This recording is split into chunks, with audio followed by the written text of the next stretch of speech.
এ মুসলমানেরা ও বিরামপুরে তরুণ জওয়ানেরা ভুল আমার বুঝবেন না গা, ভালো করে তথ্য কানা বুঝুন না গা। হালিমা তো সাদিয়া রাদিয়াল্লাহু তাআলা আনহা কি করলেন? হালিমার একটা কন্যা ছিল, নাম ছিল তার সাইমা। হালিমা ওই তার কন্যা সাইমাকে ডেকে বলে, ও আমার কন্যা সাইমা, শুনে রেখে দাও, জেনে রেখে দাও, আমি মক্কার জমিন থেকে যে এতিম মুহাম্মদকে হাজির করেছে, খবরদার খবর দাও, এই মুহাম্মদকে যেন চোখের আড়াল করবে না। একবার জোরে জোরে বলুন সুবহানাল্লাহ। হালিমার বাড়ি আর একটা বাচ্চা ছিল, হালিমার নিজের সন্তান, তার নাম ছিল আব্দুল্লাহ। একটু জোরে বলুন সুবহানাল্লাহ। আচ্ছা বলেন বাবা, নিজের সন্তানকে বেশি ভালোবাসি না অন্যের সন্তানকে বেশি ভালোবাসি? আমরা নিজের সন্তানকে বেশি ভালোবাসি, কিন্তু হালিমা তো সাদিয়া, আহারে আমার নবী পাককে যখন পেল, সর্বক্ষণ হালিমা তো সাদিয়া আমার নবী পাককে চোখের আড়াল করতো না। বলুন সুবহানাল্লাহ। সাইমাকে ডেকে বলে, ও আমার সাইমা শোনো নে, আমি হালিমা তো সাদিয়া জানিয়ে দিলাম তোমার ভাই আব্দুল্লাহ আছে, খবরদার খবরদার, তোমার ভাই আব্দুল্লাহ যদি তোমার চোখের সামনে থেকে চলে যায়, আব্দুল্লাহর জন্য যেন চিন্তা ভাবনা করবে না। আমি হালিমা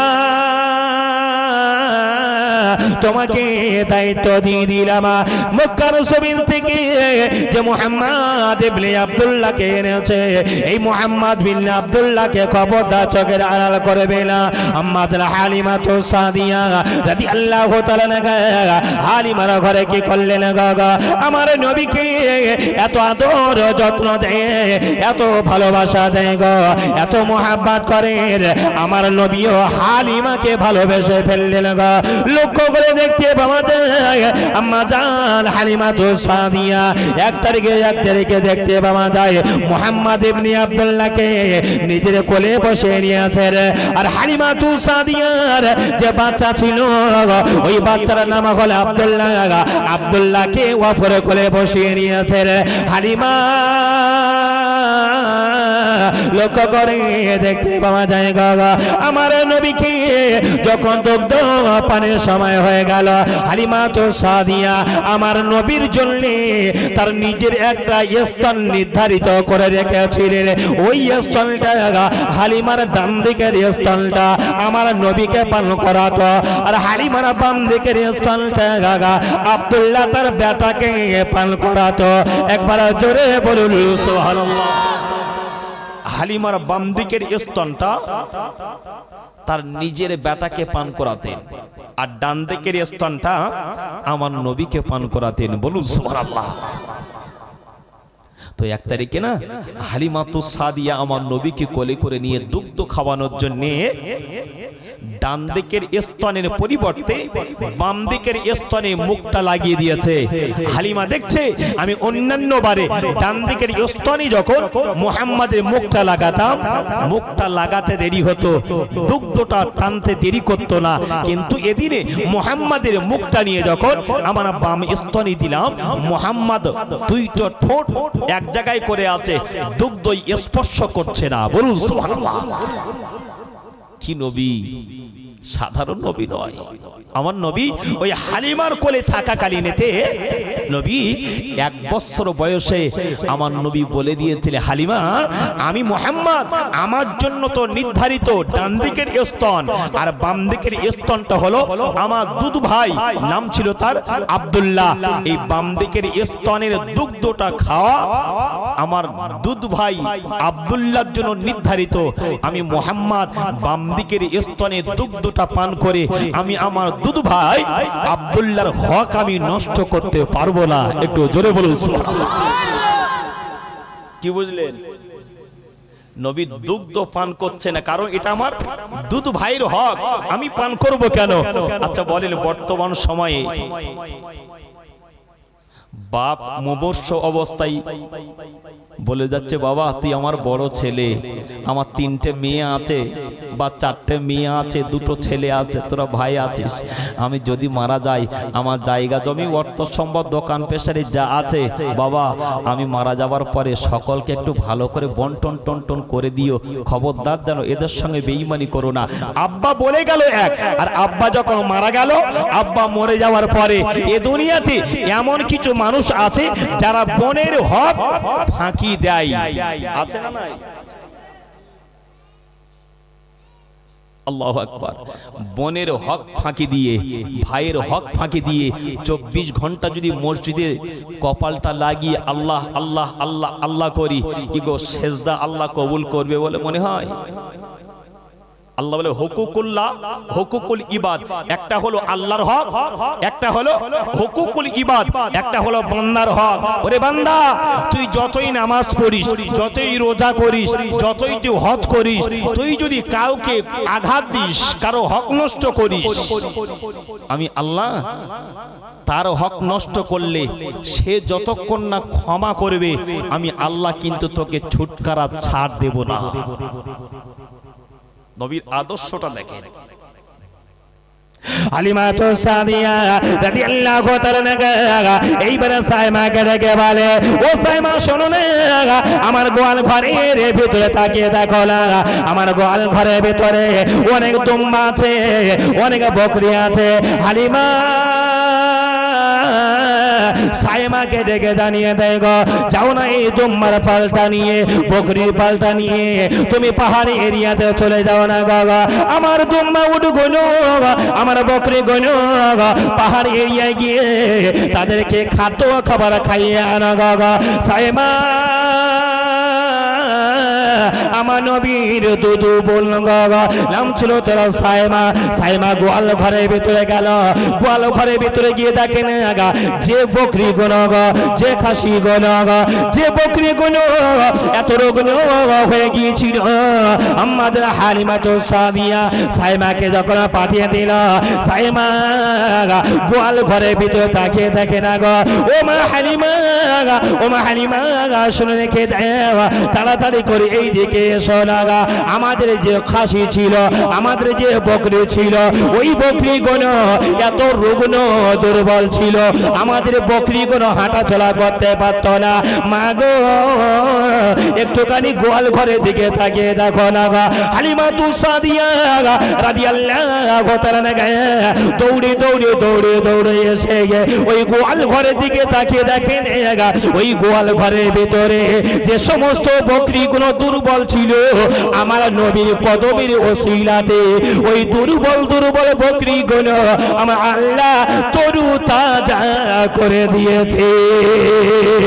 আর একটু জোরে বলুন, আরেকটু বলুন, দুর্বল সব তরু তাজা হয়ে গেছে। হালিমা মনে মনে বুঝতে পারছে যে আমি গরিব ঘরের ছেলে আনলেও যে ছেলেটা এনেছি এ ছেলেটা সাধারণ নয়, এ ছেলেটা হলো অসাধারণ ছেলে। একটু জোরে বলুন সুবহানাল্লাহ। হালিমা বলছে, হালিমা সাইমা এক কাজ করো, অনেক দিন হয়ে গেছে বকরিগুলোকে বার করা হয়নি, তুমি বকরিগুলো নিয়ে একটু পাহাড়ের ধারে নাও, নিয়ে নাও, একটু ঘুরিয়ে ফিরিয়ে আনো। হালিমাতু সাদিয়ার সন্তান আব্দুল্লাহ বলছে, মা আমি যাব, আমার বোনের সঙ্গে আমি যাব, গিয়ে বকরি চোরাতে যাব। আমার নবী দৌড়ে দৌড়ে এসে বলছে, মা হালিমা, ও মা, মা আমার বোন পাহাড়ের ধারে ছাগল চোরাতে যাচ্ছে, আমি একটু যাই না? আমি যাই। অনেক সময় বাড়ির ছোট্ট ছোট্ট ছেলে মেয়ে থাকলে, বাড়ির একটু বড় বড় ছেলে মেয়ে যারা আছে, এরা একটু দোকানে বাজার ঘাটে গেলে একটু হাত ধরে ধরে নিয়ে যায় না, যায় না? কোলে করে নাতিটা নিয়ে দোকানে গিয়ে বলছে, ভাই কি খাবি, কোনটা পছন্দ? দোকানদারকে বলছে, যা চাইবে তাই আমার নাতিকে দিবি। কথা ঠিক কি না?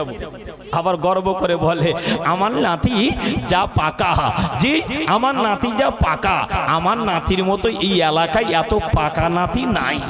আছে না নাই?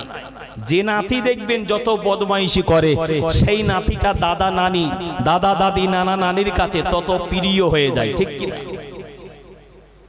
সাইমা বলছে মোহাম্মদ যাবে, চলো। আমার নবী এবার যাবে তো শিশু আমার নবী আস্তে করে গিয়ে সব বকরির গায়েতে হাত দিচ্ছেন। আল্লাহু আকবার, আল্লাহু আকবার। সব বকরির গায়েতে হাত দিচ্ছেন। দেখে দেখে একটা বকরিকে আমার নবী পছন্দ করে ফেলেছেন। বলুন আরেকটু জোরে বলুন। একটা বকরিকে পছন্দ করে ফেলেছে। ওমা হালিমা, এই বকরিটা না আমার খুব পছন্দ, এই বকরিটা আমার নামে থাকবে। বলুন সুবহানাল্লাহ। গ্রামে কিছু কিছু ছেলে আছে না একটু পাখি পুষতে ভালোবাসে।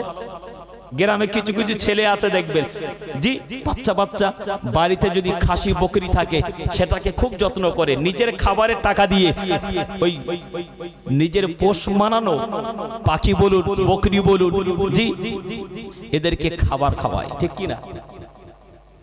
এই গ্রামে আছে? ও রয়্যাল আছে? কি আছে তোর? টিয়া পাখি সব জায়গায় আছে রে। ঠিক আছে, এর আজকে ফুচকা ব্যবসায় কিন্তু অনেক লাভ হয়েছে, ঠিক আছে তো নাকি? হ্যাঁ, আরো লাভ দেবে আল্লাহ তোকে। এ খুব ভালো ছেলে, কারণ এর মনে কোনো রাগ নেই। আল্লাহু আকবার। আমার নবী না একটা বকরি পছন্দ করে ফেলেছে। তা ঠিক আছে মোহাম্মদ, তুমি পছন্দ করেছো মানেই হালিমার মনটা খুশিতে বাগে বাগ হয়ে গেছে। বলুন সুবহানাল্লাহ। আরেকটু জোরে বলুন। খুশিতে বাগে বাগ। এবার পাহাড়ের ধারে যাবে তো আমার নবী মর্যাদা কেমন দেখুন। আমরা কি করি, বকরিগুলোকে আগিয়ে দেই, আমরা নিজেরে পিছনে থাকি, ঠিক কি না? এইবারে গোয়াল ঘর থেকে বকরিগুলো খুলে দিয়েছে। সাইমা নিয়ে যাবে কোথায়? পাহাড়ের ধারে ঘাস খাওয়াতে নিয়ে যাবে। হযরতে সাইমা কি করল গা, বকরিগুলো যখন খুলে দিয়েছে লক্ষ্য করে দেখতে পাওয়া যায় সাইমা একদিকে মোহাম্মদকে নিয়েছে, অন্যদিকে নিয়েছে তার ভাই আব্দুল্লাহকে। সাইমা মাঝখানে রয়েছে। বকরি দলগুলো যত তাড়াতে শুরু করে বকরিগুলো সামনে যায় না গা। ও মুসলমানিরা গা, ও তরুণীরা গা, নওজোয়ানেরা লক্ষ্য করে দেখতে পাওয়া যায় গো, আমরা নবীকে পেলাম, নবীর ইজ্জত দিতে পারলাম না। আমরা নবীকে পেলাম, নবীর আমরা ভালোবাসতে পারলাম না গা। নবীর ভালোবেসেছিল হালিমার ওই গোয়াল ঘরে থাকা বকরি গুলো। হালিমার বকরি গুলো বলতে চাচ্ছিল, ওরে সাইমা আমরা চতুষ্পয়ী জন্তু হতে পারি, আমরা ছাগল হতে পারি, আমরা বকরি হতে পারি, আমরা আগিয়ে আগিয়ে যাব আর শিশু মোহাম্মদ পিছনে পিছনে যাবে। আমাদের দ্বারা সম্ভব নয় গো, আমাদের দ্বারা সম্ভব নয় গো। আমাদের হালিমা তো সাদিয়া বলে, ও সাইমা শোনো না, আমার শিশু মোহাম্মদকে পিছনে ফেলো না গো, শিশু মোহাম্মদকে পিছনে ফেলো না। সাইমা শিশু মোহাম্মদকে একটু সামনে দিয়ে দেখো না, আমার শিশু মোহাম্মদকে সামনে দিয়ে দেখো না। সাইমা কি করলো, শিশু মোহাম্মদকে সঙ্গে নিয়ে বলে, ও মোহাম্মদ শুনে রেখে দাও না গো, ওরে আমার ভাই মোহাম্মদ শুনে রেখে দাও, পিছন দিক থেকে তুমি এসো না, তুমি একটু করে সামনের দিকে এগিয়ে যাব। আমার নবী গো ওই 2 বছরে মোহাম্মদ টুক টুক টুক টুক টুক টুক করে যেই না বকরির সামনে চলে গেল গো। আমার নবী যেদিকে যায়, আমার নবী যেদিকে হেলে, আমার নবী যেদিকে মুখটা করে, হালিমার ওই গোয়াল ঘরের বকরি গুলো আমার নবীর পিছু পিছু যেতে লেগেছে। আর একটু জোরে বলো সুবহানাল্লাহ। নবী যেদিকে যায় হালিমার বকরিগুলো সেই দিকে যায়, নবী যেদিকে ফেরে হালিমার বকরিগুলো সেই দিকে ফেরে। একটু সুবহানাল্লাহ। কি ইজ্জত, কি সম্মান বকরিরা আমার নবীকে দিয়েছিলেন। কি গো, আমরা সেই নবীর সম্মান দিতে পেরেছি? কানে শুনছি জীবনী হচ্ছে কার? নবীর। বাড়ি বসে আছে কিন্তু আসবে না, কিন্তু আসবে না। কিছু মানুষ আছে, সবাই না, কিছু আছে। আল্লাহু আকবার। বকরিগুলো পাহাড়ের ধারে নিয়ে গেল।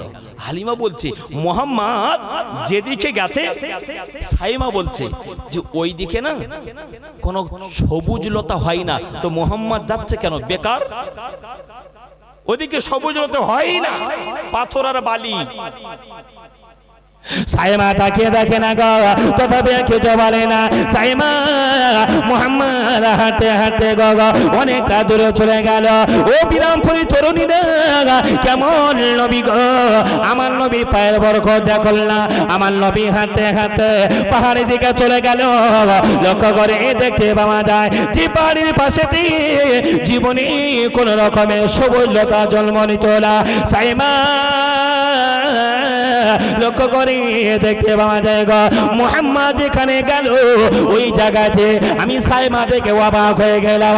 ওই জায়গাতে জীবনে সবুজ লতা হওয়ার কথা নয়, কিন্তু মুহাম্মদ যে জায়গায় গেল ওই জায়গায় গিয়ে দেখে না কচি কচি কচি কচি সবুজ লতা ঘাস জন্ম নিয়েছে।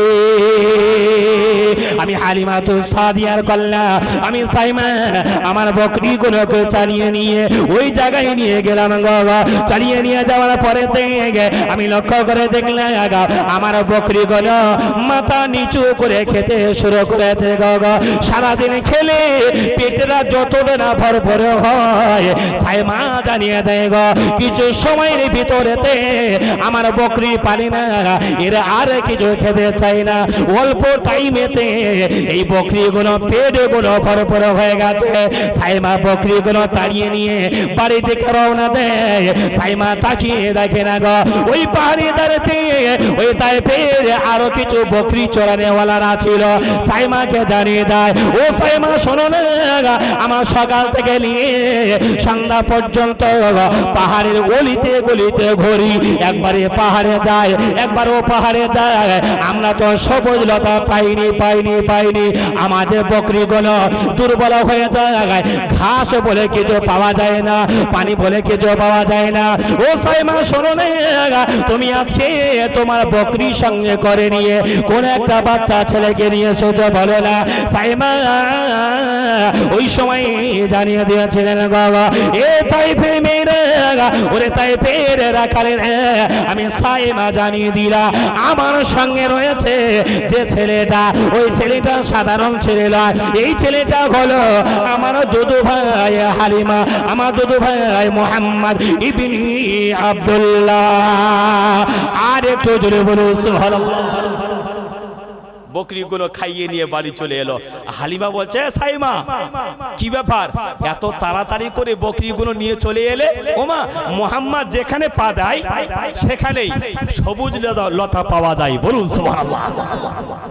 নবীর বরকত আছে না নাই বাবা? কি বরকত! যেখানে নবী পা দেয়, যেখানে পানির প্রয়োজন সেখানে পানি পাওয়া যায়, যেখানে ঘাসের প্রয়োজন সেখানে ঘাস পাওয়া যায়। বলুন সুবহানাল্লাহ। আর আল্লাহ নবী না ওই বকরির দলের ভিতরে একটা বকরিকে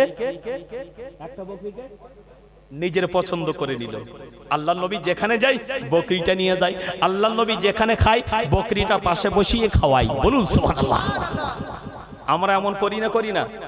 যাকে পোষ মানাই নিজের মতো করে মানাই, ঠিক কি না?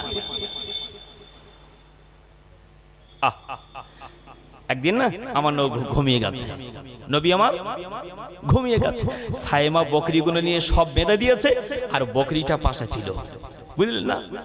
বকরিটা চোখের আড়াল হয়ে গেল। আমার নবী উঠে খুঁজে খুঁজে পায়নি। অনেকটা সময় পরে চোখ ভরা পানি নিয়ে বুক ভরা বেদনের খুঁজে খুঁজে নবী পেল, আর চোখের আড়াল করে না। দ্বিতীয় দিন সকালবেলা সাইমা কি করলো, আবার বকরিগুলো নিয়ে আবার পাহাড়ের দিকে রওনা দিয়েছে। আর যেদিন পাহাড়ে গেছে ওই দিন নবীর বকরিটা গেছে, কিন্তু আমার নবী কিন্তু ওদিন আর যায়নি, হালিমা পাঠায়নি। এ মুহাম্মদ, না, ওই পাহাড়ের ধারে ঝোপ জঙ্গল এরিয়া, ওখানে তোমাকে বারবার পাঠাবো না, কারণ তোমার যদি কিছু হয়ে যায় আমি তোমার মায়ের কাছে কি কৈফিয়ত দেব, ঠিক কি না? তোমার আজকে যেতে হবে, ডেলি ডেলি তুমি বাচ্চা মানুষ যেও না, ওখানে গেলে খাবার দাবার কষ্ট হয়, তুমি বাড়ি থাকো। ওমা, আমার বকরিটা, তোমার বকরিটা সাইমার ওই বকরির সঙ্গে পাঠিয়ে দাও, একটু খেয়ে আসুক। আল্লাহু আকবার। হালিমাতু সাদিয়া আমার নবীকে যখন পাঠায়নি গো, সাইমা লক্ষ্য করে দেখতে পাওয়া যায় গো ওই বকরিগুলো নিয়ে পাহাড়ের উপরেতে ঘাস খাওয়া দেওয়া শুরু করলো গো। ঘাস যখন খাওয়া হয়ে গেল সাইমা এইবারে বাড়ির দিকে রওনা দিয়েছে গো। যেই না লক্ষ্য করে দেখতে পাওয়া যায় বকরির পালগুলো নিয়ে বাড়ি থেকে রওনা দেয় গায় ওই পাহাড়টা অতিক্রম করার পরে পাহাড়ের ডান সাইডেতে বিশাল একটা জঙ্গল ছিল বাবা। ওই জঙ্গলের ভিতর দিয়ে মাঝে মাঝে বাঘের হুঙ্কার শুনতে পাওয়া যেত, মাঝে মাঝে সিংহর হুঙ্কার শুনতে পাওয়া যেত, মাঝে মাঝে হিংস্র জন্তু জানোয়ারের হুঙ্কার শুনতে পাওয়া যেত। আম্মাজান আম্মাজান হালিমাতুস সাদিয়া সাইমাকে জানিয়ে দেয় ও আমার কন্যা সাইমা শুনে রেখে দাও, জেনে রেখে দাও, তুমি যখন জঙ্গলটা ক্রস করবে তোমার বকরিগুলোকে সাবধানে তুমি নিয়ে আইবে। খবরদার খবরদার যেন ওই জঙ্গলে হিংস্র জন্তু জানোয়ারি আমার বকরিগুলোকে যেন না ধরে খেয়ে লাই। বাবা জঙ্গলে কেউ গেছেন? জঙ্গলে কেউ গেছেন? জঙ্গল জঙ্গল আপনারা দেখেননি। আমার বাড়ি কোথায় জানেন? একেবারে সুন্দরবনের জঙ্গল। কোথায়? আমার বাড়ি থেকে খুব জোর হলে 10 থেকে 15 কিলোমিটার রাস্তা। সুন্দরবনের একেবারে টুরিস্ট স্পট সুন্দরবন। তো সুন্দরবনে যখন এই যে শীতের সময় আসছে না, ভারতবর্ষের অলিতে গলিতে মানুষ সব সুন্দরবনে বেড়াতে যায়। আপনার মোবাইলে দেখেন। আচ্ছা বলেন, কলকাতায় গেছেন, ফুরফুরায় যান, ওই উদ্দেশ্য করে একটু 2-1 দিন ঘুরে আসেন। কোথায়?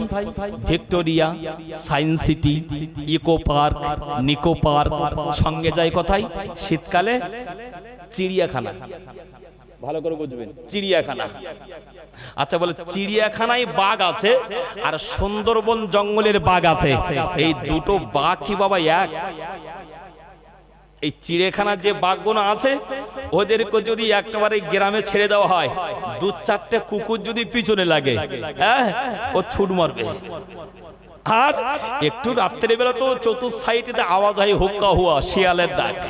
এদিকে আছে একটু বেশি না, ওই চিড়িয়াখানার বাঘ শিয়ালের ডাক শুনলে পালাবে।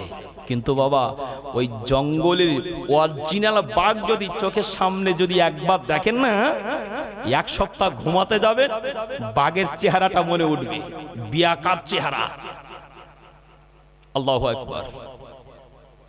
হালিমা ছাগলগুলো যে জঙ্গলের উপর দিয়ে আনছে, ওই জঙ্গলের ভিতরে বাঘ হিংস্রেরা থাকে। হালিমা বলছে সাইমা বাচ্চাগুলো আর ধাড়ি বলো যে বকরিগুলো আনবে একটু সাবধানে আনবে, বকরি যদি একটা নিয়ে চলে যায় 4-5 হাজার টাকার ব্যাপার আছে, ঠিক কি না? ঠিক আছে তাই হোক। সাইমা জঙ্গল দিক থেকে আসছে আর খোদার কি কল, জঙ্গলের ভিতর দিয়ে বিশাল আকৃতি একটা বাঘ সামনে আর হাজার হাজার বাঘ পিছনে। ওই বাঘটা এসে ওই সাইমার ওই বকরির পালের ভিতর দিয়ে একটা বকরি নিয়ে চলে যাচ্ছে। তো কোনটা নিয়ে যাচ্ছে? আমার নবীরা ভালোবাসতেন। আমার নবী সাইমা বুঝতে পারেনি, যেই বাঘ দেখে যে সাইমার কিছু করার নেই, তো নিয়ে যাই, জাগিয়ে যায়, নিজের জীবনটা তো বাঁচাই।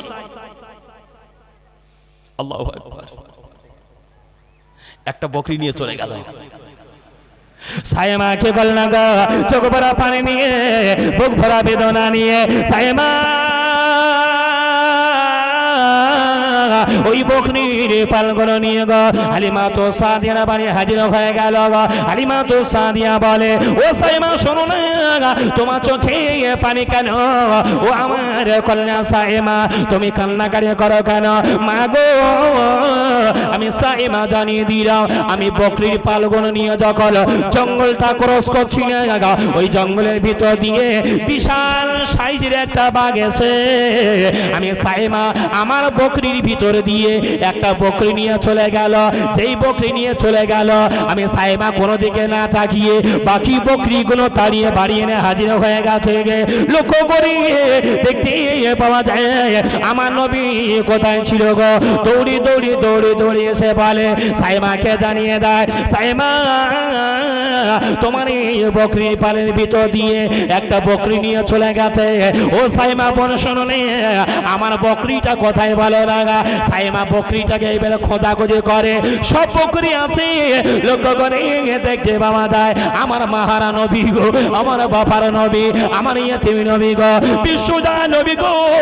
আমার নবী যে বকরিটাকে ভালোবাসতেন, আমার নবী না খেয়ে যে বকরিটাকে খাওয়াতো, আমার নবী না পানি পান করে যে বকরিটাকে পানি পান করাতো, আমার নবী খুঁজে খুঁজে দেখেন ওই বকরি পালের ভিতরেতে আমার নবীর ওই পছন্দের বকরিটা বেছে বেছে বাগে ধরে নিয়ে চলে গেছে।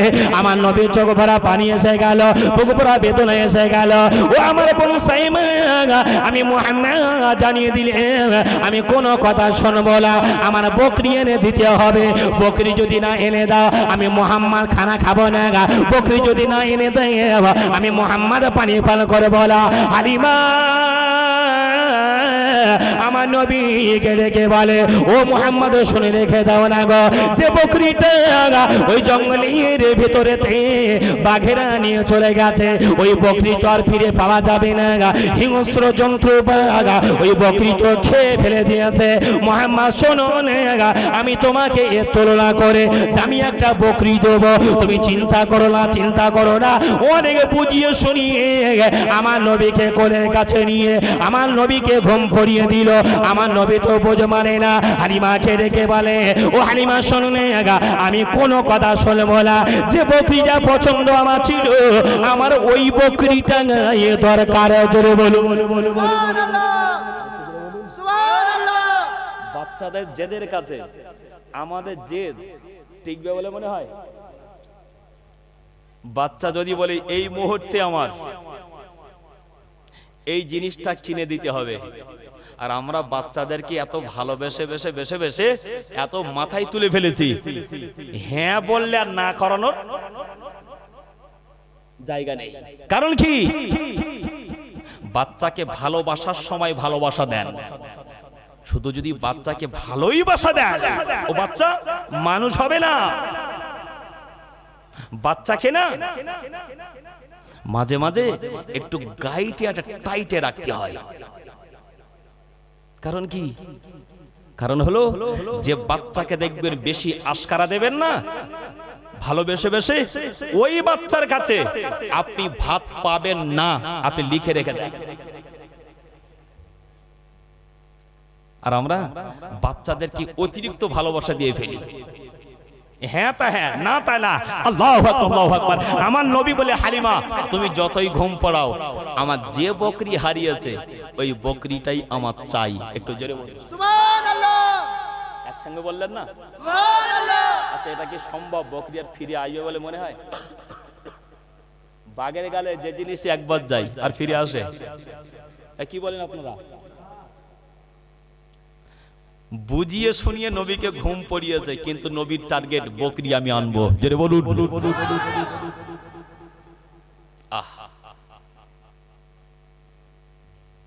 হালিমা আমার নবীকে ঘুম পড়িয়ে অন্যদিকে চলে গেছে, সাইমা অন্যদিকে। যেহেতু মোহাম্মদ ঘুমাচ্ছে, আমার নবী ঘুম থেকে উঠলেন, উঠে কাউকে দেখা পেলেন না, কোনো কথা না, সোজা যাচ্ছে পাহাড়ের দিকে। সুবহানাল্লাহ বলুন। আরেকটু জোরে বলুন। কে যাচ্ছেন পাহাড়ে? নবী তো জানে না কোন জঙ্গলে নিয়ে গেছে। আল্লাহ নবী কদম তোলে কদম তোলে কদম তোলে, লক্ষ্য করে দেখতে পাওয়া যায় গা ওই জঙ্গলের দিকে চলেছে, জঙ্গলের দিকে রওনা দিয়েছে গা। আমার নবী আওয়াজ করতে শুরু করলো, এ জঙ্গলে বাঘের গা তোদের সাহসকে দিল গো। আমি ইতিম মুহাম্মদ ইবনে আব্দুল্লাহ, আমার বকরিটাকে তোদের খাওয়ার কে অর্ডার দিয়েছে? আমি মুহাম্মদ যে বাঘে নিয়ে গেছে ওই বাঘকে আমি ছাড়বো না।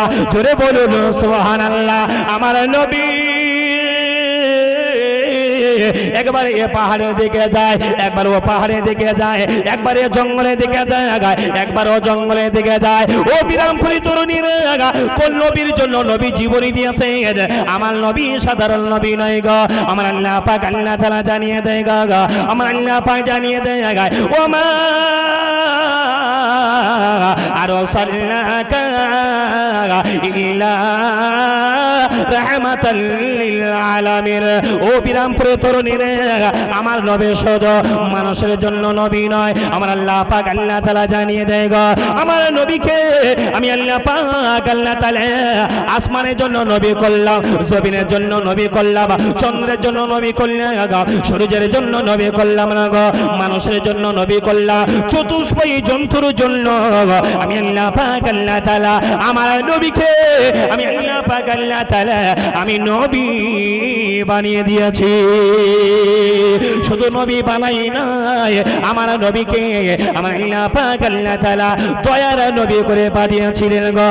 এই দয়ার নবীকে বাঘের জন্য নবী, হরিণের জন্য নবী, পশুর জন্য নবী, এক কথায় तमाम সৃষ্টি জগতের জন্য আমার আল্লাহ পাক আল্লাহ তাআলা আমার নবীকে দয়ার নবী করে দিয়েছিলেন। আমার নবী যখন একবার এ পাহাড়ে গিয়ে আওয়াজ করে, একবার এ পাহাড়ে গিয়ে আওয়াজ করে, আমার নবী গো তাকিয়ে দেখলেন সামনে বিশাল একটা বড় জঙ্গল আছে।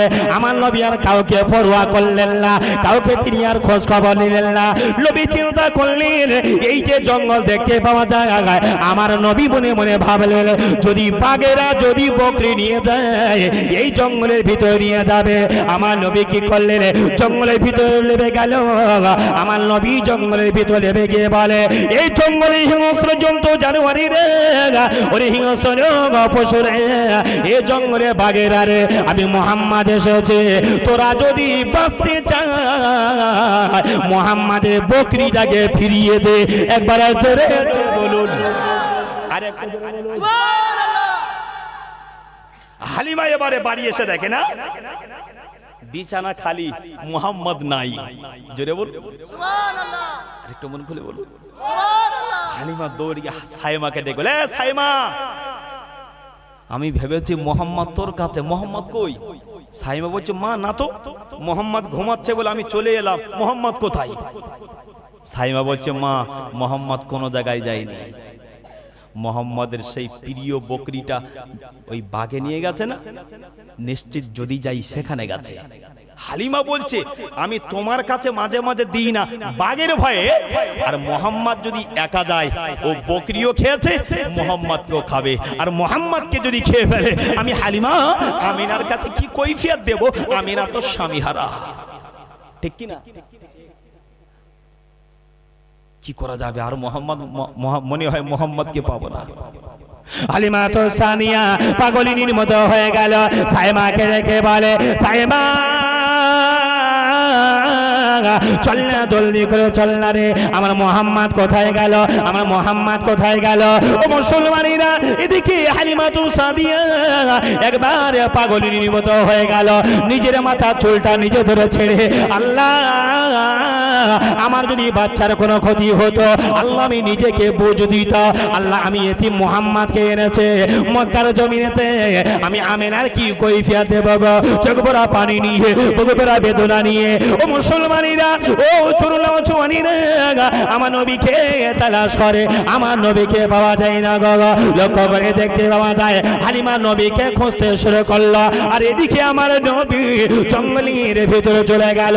আমার নবী যে জঙ্গলের ভিতরে গিয়ে বলে এই জঙ্গলে বাগেরা আমি মুহাম্মদ আমার বকরি কোথায় দাও না গো, আমার বকরিটা কোথায় দাও না। অনেকটা সময় পরেতে লক্ষ্য করে দেখতে পাওয়া যায় গো ওই জঙ্গলের ভিতরে যত বাঘ আর ভাল্লুক ছিল সমস্ত বাঘ হিংস্র জন্তু জানোয়ারেরা গণ আমার নবীকে ঘিরে দিয়েছে। একবার জোরে বলুন সুবহানাল্লাহ। আমার নবী তো ভয় করে না, এরা আমাকে খেয়ে নেবে এ ভয়টা আমার নবী করে না। আমার নবী জানিয়ে দেয় এই জঙ্গলে বাঘেরা তোরা আমার বকরিটা কোথায় নিয়ে গিয়েছি বল না গাগা। ওই জঙ্গলের ভিতরে সব থেকে যে বাঘটা হলো বাঘেদের সরদার গো, বাঘেদের সর্দারটা আস্তে আস্তে করে এসে আমার নবীর সামনে এসে জঙ্গলে হিংস্র জন্তুর কথা বলতে পারে না গো, ওই জঙ্গলে বাঘ এসে আমার নবীকে খাওয়া তো দূরের কথা, আমার নবীর সামনে মাথাটা নিচু করে আমার নবীকে সিজদা দিতে শুরু করে দিয়েছে।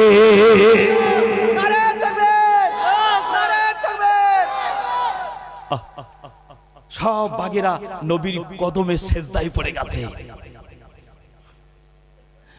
আল্লাহর নবী বললে, বাঘেরা আমার বকরি খেয়েছিস কেন বল? সুবহানাল্লাহ বলুন, সুবহানাল্লাহ, একসাথে বলুন সুবহানাল্লাহ। বাঘেরা বলছে, ইয়া রাসূলুল্লাহ সাল্লাল্লাহু আসসালামু আলাইহি হাবিবাল্লাহ, হুজুর আমরা বকরি খাইনি। তো বকরি ধরেছো কেন? ইয়া রাসূলুল্লাহ আমরা জঙ্গলের বাঘ, আমরা কানেতে খবর পেয়ে গেছি কি আপনি তায়েফের বাঁদিয়ায় এসে গেছেন, আপনি তো বিশ্ব নবী, আপনি তো আমাদের জন্য নবী, সবাই দেখতে পাচ্ছে, হালিমা কোলে করে মানুষ করছে, আমরা জঙ্গলে হিংস্র জন্তু জানোয়ারেরা, আমাদের কি ইচ্ছা নাই যে আমার নবীকে আল্লাহ নূর দিয়ে বানিয়েছে, নূরে তাজাল্লির নবীওয়ালাকে আমরা কি একটু দর্শন করতে পারবো না? তাই আপনাকে কি করে আনা যায়? সহজে তো আপনি আসবেন না, তাই বেছে বেছে আপনার ছাগলটাকে আমরা ধরে আমরা আটকে রেখে দিয়েছি। আমাদের বিশ্বাস যে ছাগল যদি আটকে রেখে দিই, মুহাম্মদ যেখানে থাকুক আমাদের সঙ্গে দেখা দেবেই। জোরে বলুন সুবহানাল্লাহ, আরেকটু জোরে বলুন সুবহানাল্লাহ। বাঘের সঙ্গে আমার নবীর কথা হচ্ছে, ওদিকে হালিমাতু সাদিয়া এসে দেখে না আমার নবী জঙ্গলে হেঁটে গেছে, পায়ের খোপ দেখতে পাওয়া যাচ্ছে, পায়ের ছাপ। হালিমাতু সাদিয়া বলছে, সাইমা আর উপায় নেই, বাচ্চা আর পাবো না, তো চ বাচ্চা যতক্ষণ জঙ্গলে ঢুকে গেছে আমরাও ঢুকে যাই। হালিমাতু সাদিয়া ওই জঙ্গলের আমার নবীর পায়ের খোপ ধরে গো, পায়ের নিশানা ধরে জঙ্গলের ভিতরে গিয়ে দেখেন হালিমাতু সাদিয়া রাদিয়াল্লাহু তাআলা আনহা লক্ষ্য করে দেখতে পাওয়া যায় গো আমার নবী ওই জঙ্গলের ভিতর দিয়ে নিজের বকরিটা নেওয়ার জন্য দাঁড়িয়ে আছে। কিছু সময় পরে দেখতে পাওয়া যায় ওই জঙ্গলে বাঘের যে সরদার ছিল, ওই বাঘের সরদার বলল, এ জঙ্গলে হিংস্র জন্তু জানোয়ারেরা রে, মুহাম্মাদের বকরি কোথায় রেখেছো বলো না? লক্ষ্য করে দেখতে পাওয়া যায় গো ওই জঙ্গলে হিংস্র জন্তু জানোয়ারে আমার নবীর পোষাকৃত বকরিটা সকলে কোলে নিয়ে আমার নবীর হাতে দিয়ে দিয়েছে। একবার জোরে বলুন সুবহানাল্লাহ। হালিমাতু সাদিয়া যেই জঙ্গলের ভিতরে গেছেন, আমার নবী কি করলেন গো, বকরিটা হাতে করে নিয়ে আমার নবী চোখের পানি মুছতে মুছতে মুসকে মুসকে হেসে হেসে আমার নবী তিনি হালিমার কাছে হাজির হয়ে গেছে। আরেকটু জোরে বলুন সুবহানাল্লাহ, আরেকটু মন খুলে বললেন না সুবহানাল্লাহ। তাকবীর দেন তোদেরকে, নারায়ে তাকবীর, আর একটু জোরে দেন নারায়ে তাকবীর। পবিত্র বিশ্ব নবীর জীবনী জলসা, বিশ্ব নবীর জীবনী জলসা, নারায়ে তাকবীর, নারায়ে তাকবীর, নারায়ে তাকবীর। একবার জোরে সরে আল্লাহুম্মা, জোরে পড়ো বাবা, জোরে পড়ো।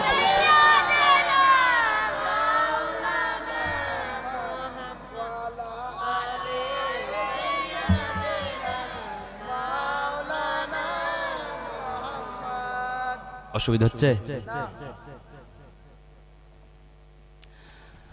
আখিরি রাসূল তুমি নবী আকরাম, আখিরি রাসূল তুমি নবী আকরাম, নবী তোমার কদমে মোর হাজারো সালাম, নবী তোমার কদমে মোর হাজারো সালাম।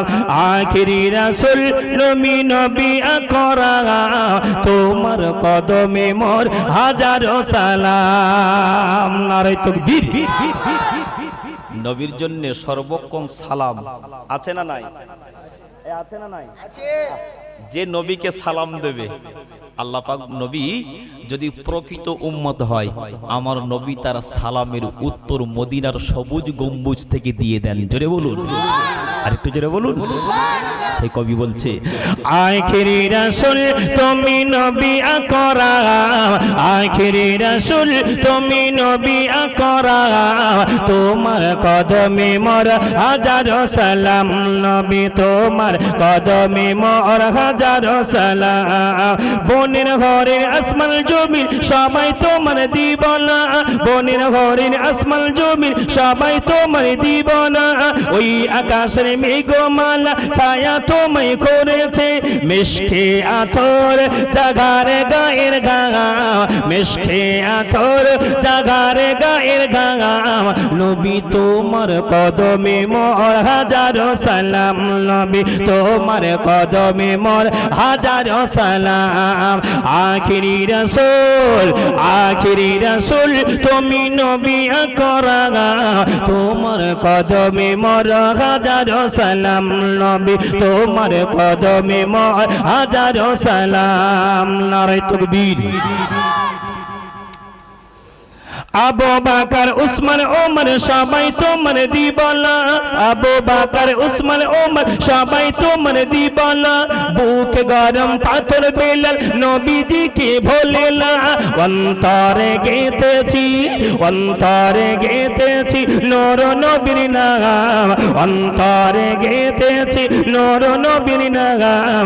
নবী তোমার কদমে মোর হাজারো সালাম, নবী তোমার কদমে মোর হাজারো সালাম। বোরাক চড়ে দয়ার নবী মিরাজেতে গিয়েছে, বোরাক চড়ে দয়ার নবী মিরাজেতে গিয়েছে।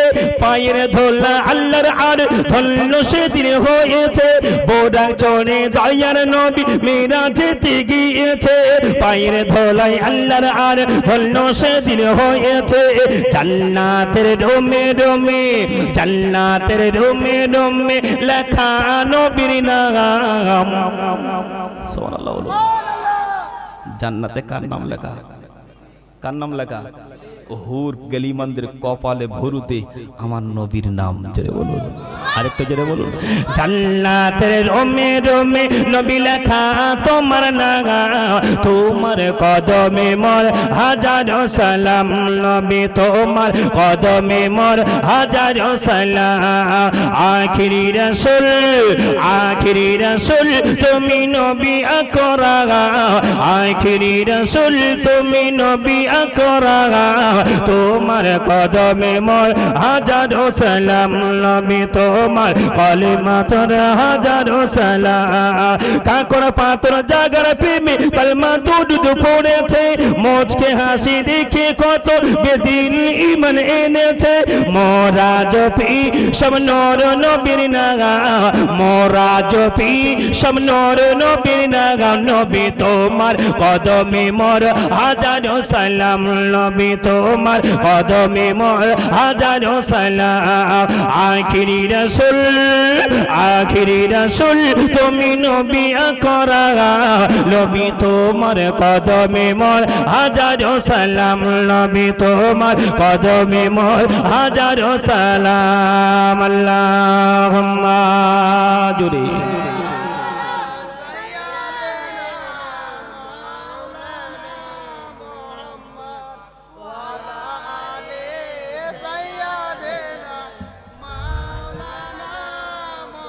আচ্ছা সবাই একটু ঝেড়ে তাকবীর দেন তো, নারায়ে তাকবীর।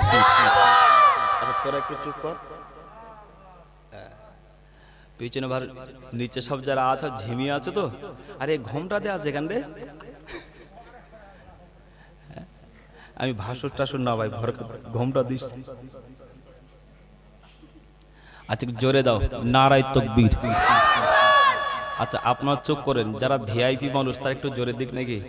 যারা চেয়ারে বসে আছে ভাইরা বসে আছে, মাশাআল্লাহ খুব সুন্দর লাগছে। জোরে তাকবীর দাও, নারায়ে তাকবীর। রয়্যাল কই, তুই এদেরকে সামলে রাখ, এদের সামলে রাখবি। হ্যাঁ, এরা আওয়াজ দিয়ে তো ধরবে কিন্তু। ঠিক আছে, আরেকটু জোরে দাও নারায়ে তাকবীর। গ্রামের অনেক মানুষ আছে তো চিন্তা করছে সব তো বাইরে, আমি আর কি করব, একটু কানে আওয়াজ দাও ভাই। আশা লাগবে না, একটু বাড়ির দরওয়াজাটা খুলে এটা নাকি উঁকিমে দেখ কারা বসে আছে এখানে। আর এর থেকে আমার মা বোনেরা মাশাআল্লাহ অনেক বেশি আছে নাকি? ওরা সারাদিন ধরে কিন্তু কাজে থাকে। কি কাজে? ব্যক্তিগত কাজ আছে না, সবাই কি বাঁধে ওটা, হ্যাঁ? যাই হোক, তাদের কাজ তারা করে তারা সময় মতো এসে হাজির হয়েছে, বুঝতে পারছেন না? একটু ঝেড়ে তকবীর দেন, একটু কানে আওয়াজ দেন, নারায়ে তকবীর। হ্যাঁ, এটা ফার্স্ট গিয়ার, একটু সেকেন্ড গিয়ারে মারে, নারায়ে তকবীর। না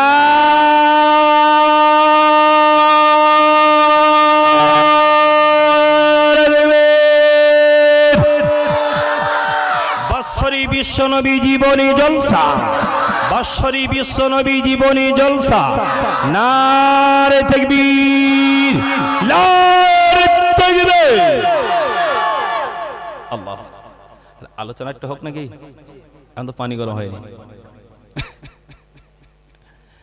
হালিমা বাচ্চাটাকে ধরে বাড়ি আনলেন, মোহাম্মদকে বোঝাচ্ছে, মোহাম্মদ তুই তো আমার ভয় ধরিয়ে দিয়েছিস রে, মোহাম্মদ তুই তো ভয় ধরিয়ে দিয়েছিস, খবরদার একা একা কোথাও যাবি না বাবা।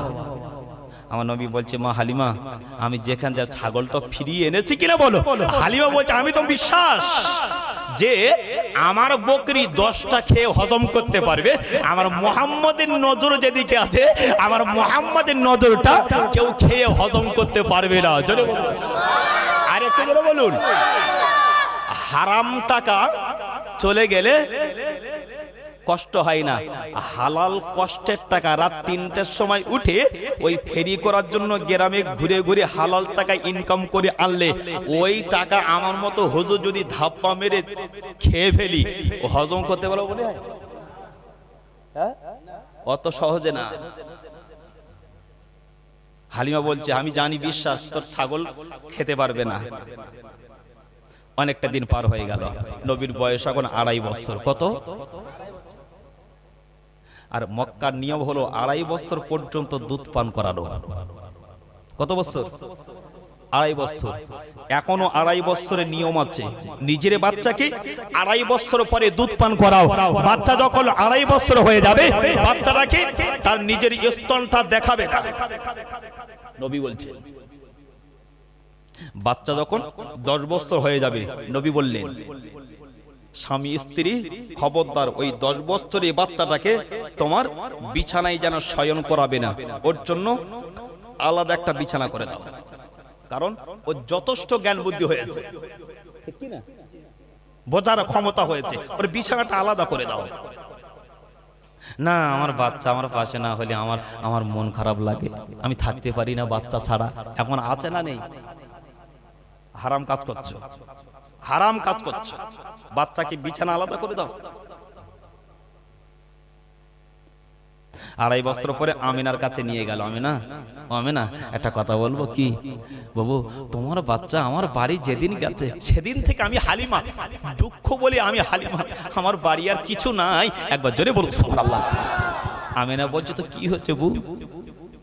হালিমা বলছে, একটা কথা বলবো, যদি আমি কথাটা বলি রাখবে? কি কথা? তোমার বাচ্চাটা 2.5 বছর পরে ফিরিয়ে দেওয়ার কথা না, আমি ফিরিয়ে দেওয়ার জন্য আনিনি, আমি দেখাতে এনেছি। আমি না তোমার বাচ্চাটা আমি হালিমা আমার বাড়ি আরো কিছুদিন আমি রাখতে চাই। বলুন সুবহানাল্লাহ। এত কিছু ঘটে গেল, হালিমা কিন্তু বলেনি, বাড়ি নিয়ে আসলেন। হালিমা তো সানিয়া আমিনাকে জানিয়ে দেয়, ও আমিনা শোনো নে, আমি হালিমা বাচ্চাটাকে নিয়ে আমি বাড়ি যাব, তুমি কি বলছো বলো না। হালিমা যেই না কথা কেনা বলেছে গো, আম্মা আমিনা জানিয়ে দেয়, ও বড় হালিমা আমি আমিনা জানিয়ে দিলাম, তুমি আমার বাচ্চা নিয়ে যাবে, যাও যতদিন পারো রাখো, আমি আমিনা আমার কোনো আপত্তি কর নাই গো, আমি আমিনা আমার কোনো দ্বিধাবোধ নাই গো। আমিনা বাচ্চাটাকে নিয়ে হালিমার কোলে তুলে দিল। ও হালিমা তো সাদিয়া, তুমি বাচ্চারা নিয়ে চলে যাও গো। আম্মা হালিমা খুশি মনে বাড়িতে রওনা দিয়েছে। আম্মা হালিমা তো সাদিয়া কয়েকটা দিন পার হয়ে গেল, দেখতে দেখতে দেখতে দেখতে নবীর বয়স হয়ে গেল। নবীর বয়স হয়ে গেল, লক্ষ্য করে দেখতে পাওয়া যায় 4 বছর বয়স হয়ে গেল। আমাদের হালিমা 4 বছর বয়স যখন হয়ে গেল, হালিমা তো সাদিয়ার ওই যে কন্যা ছিল সাইমা, সাইমা একদিন পাহাড়ের বকরি চড়াতে নিয়ে যাবে। আম্মা যারা হালিমাকে বলে, ও মা হালিমা গো, অনেক দিন হয়ে গেল আমার দুধ ভাই হালিমাকে নিয়ে, আমার দুধ ভাই মোহাম্মদকে নিয়ে আমি পাহাড়ে বকরি চড়াতে যাই না। হালিমা, আমার মোহাম্মদ ভাইকে না নিয়ে পাহাড়ে গেলে আমার মন খারাপ হয়। ও মা হালিমা, আমার মোহাম্মদ ভাইকে আমি নিয়ে যাব। হালিমা তো সাদিয়া বলে, ও আমার মেয়ে রে, তুই মোহাম্মদকে নিয়ে যাবি, যা, খবরদার মোহাম্মদকে যেন চোখের আড়াল করবে না। আম্মা যারা হালিমা মোহাম্মদকে পাঠিয়ে দিল। হযরতে সাইমা কি করলো গো, আমার নবীকে পাহাড়ের উপরে নিয়ে গেল। আমার নবীকে একটা জায়গায় খেলা করার জন্য বসিয়ে দিল। ও বিরামপুরি তরুণী লক্ষ্য করে দেখতে পাওয়া যায় হযরতে সাইমা আমার নবীকে বসিয়ে দিয়ে একটু করে চোখের আড়াল হয়ে গেল।